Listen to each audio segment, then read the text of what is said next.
Good morning. Wow, what a day already. So it's already chucking it down of rain.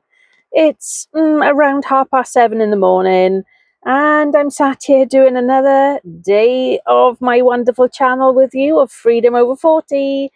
Day 21. 3 weeks already in, guys. I'm here. I'm showing up. I'm committed. I mean it. I mean business, guys. I am all in. Are you? Are you all in on yourself? More importantly, so today, what this is about, this topic today is about the menopause and what it has taught me. Basically, it has taught me all about strength. So through 3 years next month of going through menopause, through the times of walking into rooms, can't remember what I walked in there for, opening fridges, cupboards, trying to open a package and work on a computer software system and not remembering how it works, how to function. Sometimes even just getting out of bed and thinking, right, what am I doing now? Am I going into the bathroom? Am I going into the kitchen? What am I doing? Just simple day things. I've actually decided, right, I hate having hair growing on or underneath my chin. Well, guess what? The two little ones that always pop up are back again. They're under there somewhere. I think I should call them something because they just seem to want to return. And I get rid of them each and every time. And those little guys are there. Oh my God. Hey ho, nobody died, as I say. Nobody died. It's just two hairs on each chin reel. Deal with it. I just don't want them.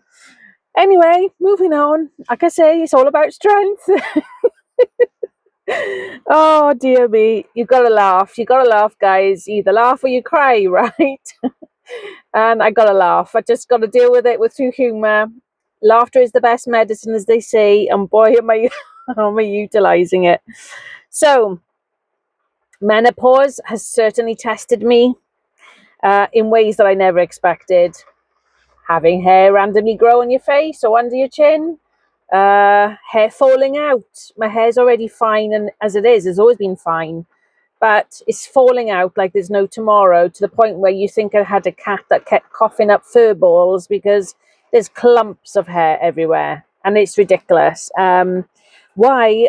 That's actually inspired me as well to actually cut my hair. So I'm actually going to be cutting my hair this Saturday. I just decided that, I don't know about you, I find it really difficult to make it. For me, I don't feel it looks tidy. Do you know what I mean? Women, you understand this, okay? When you lose hair and your hair goes thin, it's just like, I know my roots are shocking and the grey is coming through anyway. That's I'm not sure what to do with the colour. But as you can see, it is very thin. There are patches, as you can see, on my head where I've lost the hair. So I'm going to cut it possibly into like a long bob. So maybe take off, 3-4 inches maybe. It'll do my hair good anyway. I digress. But strength, what has it taught me with menopause, or what was menopause taught me with strength? It's about resilience. It's about still showing up. It's about still being here. It's about recognizing that I am human. I can't control everything as much as I am a bit of a control freak, or I used to be a bit of a control freak. It's about just letting things go. You just got to be kind to yourself, because if I don't let things go, my mental health is really going to suffer. And I don't want to be unwell. I don't want to be going up and up and up on higher, stronger doses of antidepressants. I'm on antidepressants, yes. I'm only on 50 milligrams now. But that's because the anxiety that I started experiencing on menopause, going through menopause, was ridiculous. And it was like a real big roller coaster. I hope you can hear me, guys, because the rain is starting to come down heavier again. Positive note, but when it rains, if you've got a car, it helps clean the car a little. I got bird poop on it, and I hope it's come off. So it's been chucking it down. Sorry, diverting again. But yeah, the struggles are real. Going through menopause, like I say, hair loss, hair growing in random places, brain fog, weight gain, mood swings, fatigue, lack of sleep, emotional moments where sometimes you might feel broken. You could even feel weak and just don't recognize yourself anymore. It's real. Okay, let's recognize that for a second. It is real. And although I might be happy and jokey and things like that, I do take this very seriously, because it's a massive part and stage of our lives, right? And like I say, there's nothing you're going to be able to do about it. You just got to learn to accept the best that you can and just try and take each day as it comes, at each moment, and just ride the waves.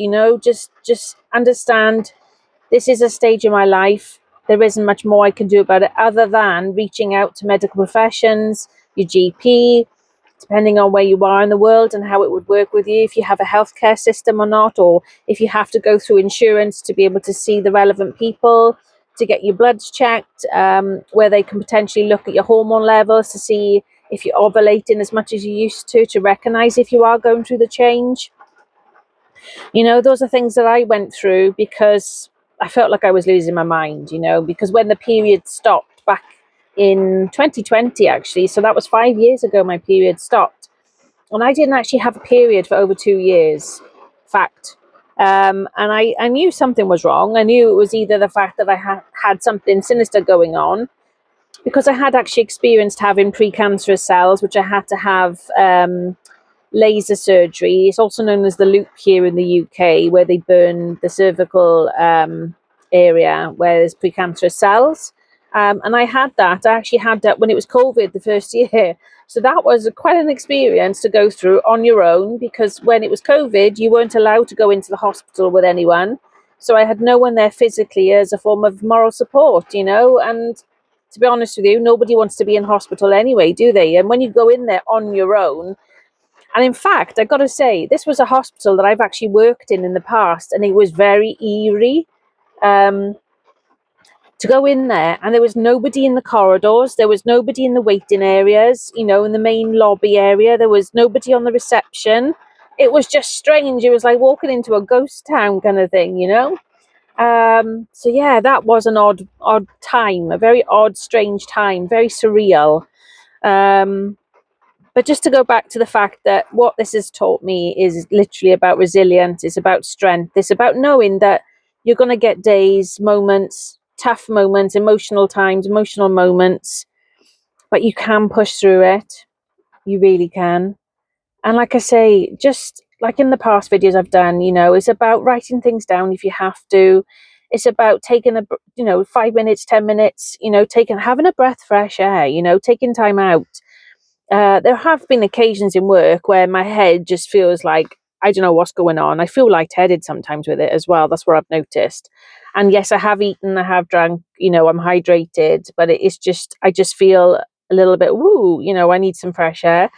So I've literally said to my team, guys, I just need to go and get some fresh air. I feel a bit dizzy. I just want to have a bit of 5-10 minutes breather. And I have had to do that. And I've literally gone downstairs. I've literally gone outside, and I've just gone outside in the car park, and I've just taken myself out and just thought, right, just breathe, just see how I feel now after I've had some 10 minutes to myself, some fresh air.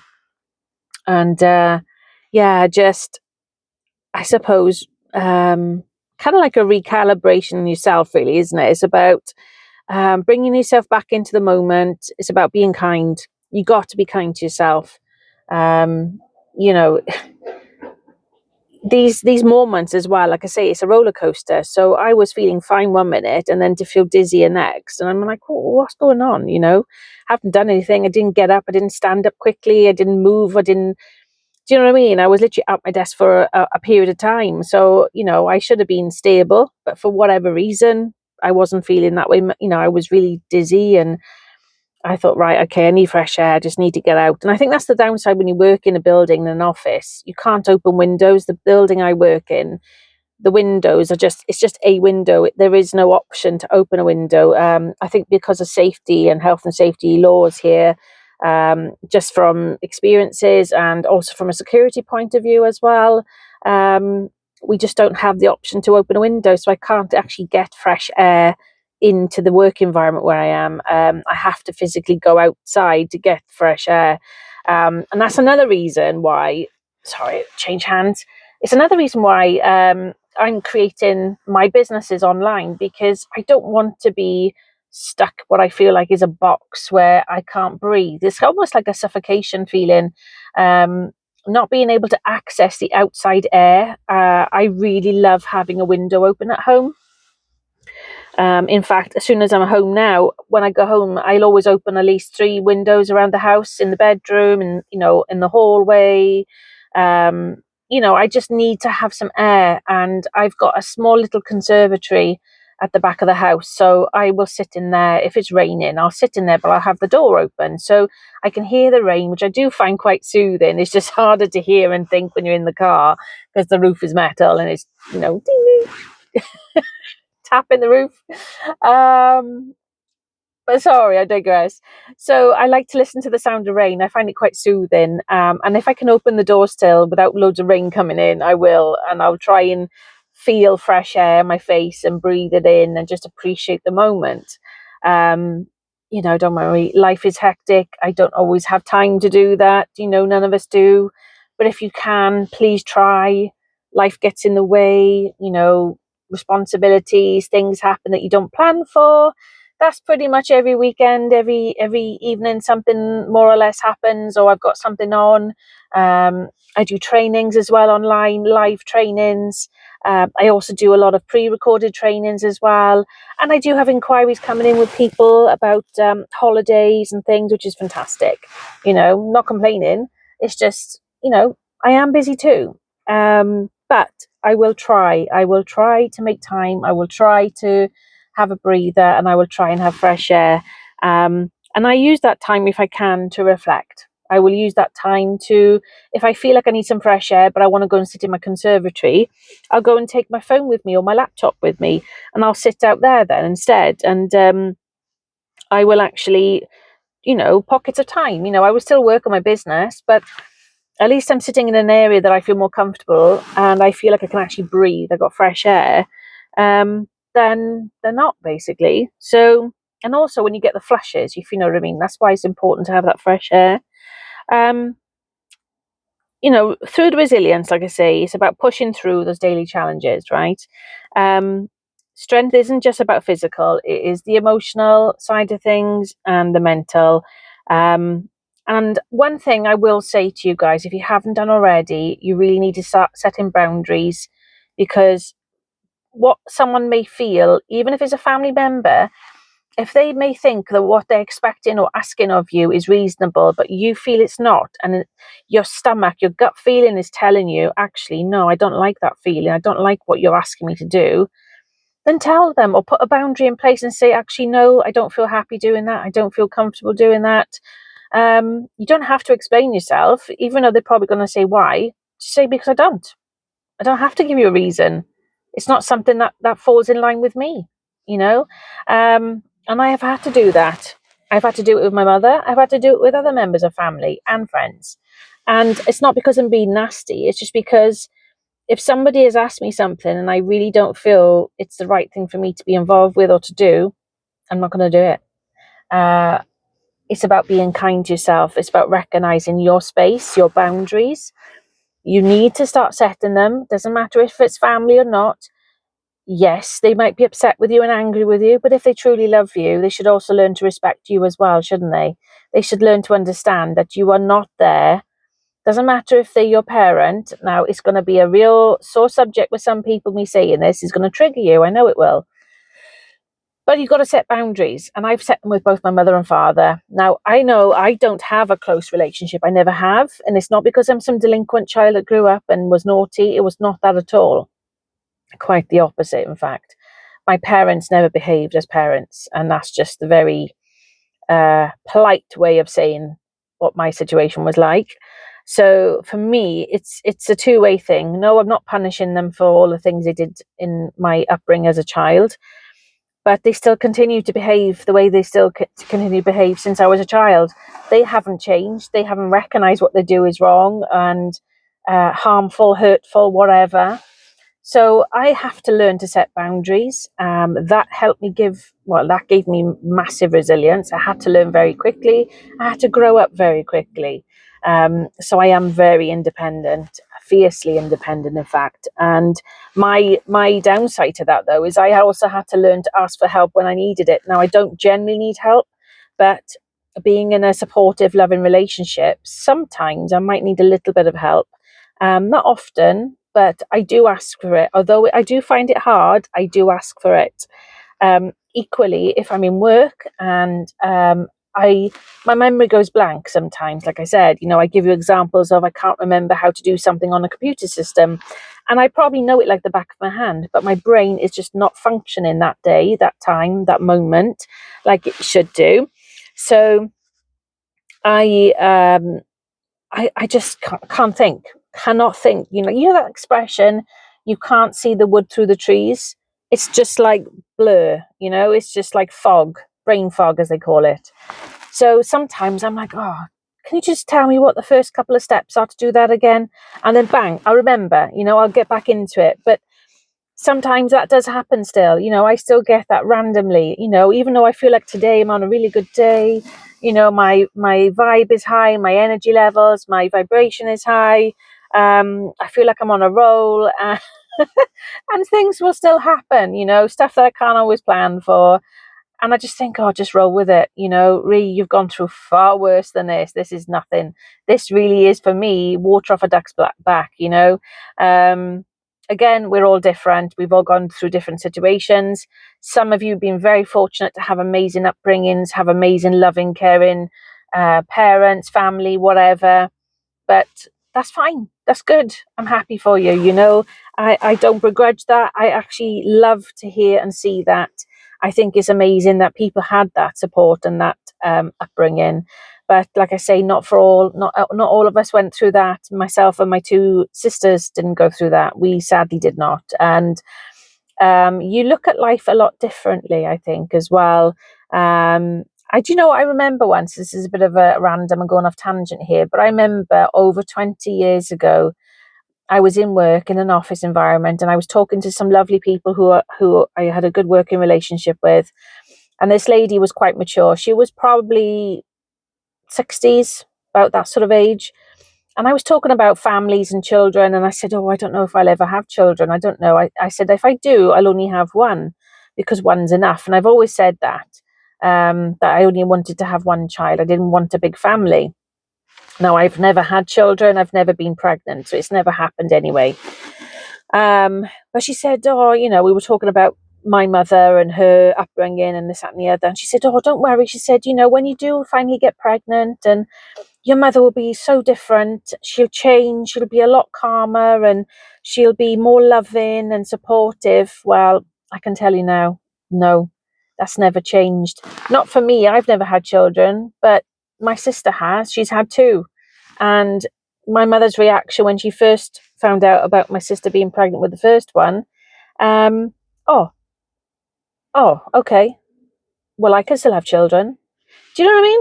My own mother has been competitive with their own daughter. Instead of being happy, excited, proud, loving, over the moon. That's what most grandparents are like, right? When they find out that their child is finally having a baby and they're going to become a grandparent. That's most people's reaction. Not my mother. But that's a story for another day. I digress. But that's just a very, very small, nicer snapshot of things that have happened over the years. But I digress, guys. That's just life, right? But this is what I'm saying to you about boundaries, because you've already got in your menopausal life now, this is the stage you're going through. Your mental health is already suffered or suffering. You are already going through this roller coaster of things that are going on, and you cannot control that. But one thing you can control is the boundaries that you set with people, friend, family, whoever, work colleague. If somebody's being disrespectful, if somebody's being rude, is just not showing the respect that they should, you have the option and the choice to deal with that in the right way. I don't want people to be getting into arguments and fights. That's not how we should deal with things. But you should be respectful to yourself. And I think you need to be the bigger person. You need to be calm. As it's easier said than done, I know. But calmly just say no. Whatever it is, you don't have to explain yourself. If somebody's being unreasonable in a work situation, then I would like to think you have a fantastic manager and that's supportive and recognizes that they can be, that they would step in if there's a situation. Or if it's actually your manager that's being unreasonable, then go above, right? I like to think that there would be HR involvement, there would be other managers above. I know every company can be different, it depends on where you work. But I want to get out of all that anyway. This is why I'm doing my online business, not just because I want to be able to have fresh air. I actually don't want to be I don't want office politics. I'm not interested in office politics. I don't care what people have got, what they don't have. I don't care who's having an affair, who's not having an affair. I really don't care. I don't want to know. It's not my business. If people want to do what they want to do, crack on. That's your life. My life is a lot different. I've got different life purposes, whatever. That's literally how it is for me. But the most important thing is set boundaries. You are stronger than you think. Believe in yourself and know that this is just a stage in your life. So sorry for all the bit of different conversations rolled into one there, and a bit about my past history with family. But like I say, nothing is perfect in my life. Believe me, nobody's perfect. There isn't a perfect anything. But what I will say to you is be kind to yourself, set boundaries, be happy and proud that how far you've managed to get through life so far. Keep going. You can get through whatever it is you're going through right now. If you are struggling with the menopause, do you know what? There's so many of us that are going through the same thing. You're not alone. Okay, but just be kind to yourself. If you can take 10 minutes, 15, 20, whatever it is, go outside, fresh air, take out a drink with you, squash, whatever it is you drink, cup of tea, coffee. I'm a cup of tea drinker. I love my tea. I'm a massive teapot, always will be. And I love it. That's my thing. That's what chills me out. I don't excessively drink tea, don't get me wrong, but I do enjoy a cuppa, and it helps calm me in that moment. I find it very comforting. So I'm kind to myself, and I will do that. So yeah, just be kind, guys. Recognize your strength, recognize how strong you are as a person, and get through it. Anything I've said to you today resonates. I know I've gone on a tangent about random stuff, but there we are. Open book as always. Have a fantastic day, guys. This is day 21 done. So hey ho, have a great day, and I'll see you soon. Have a great day. Stay blessed.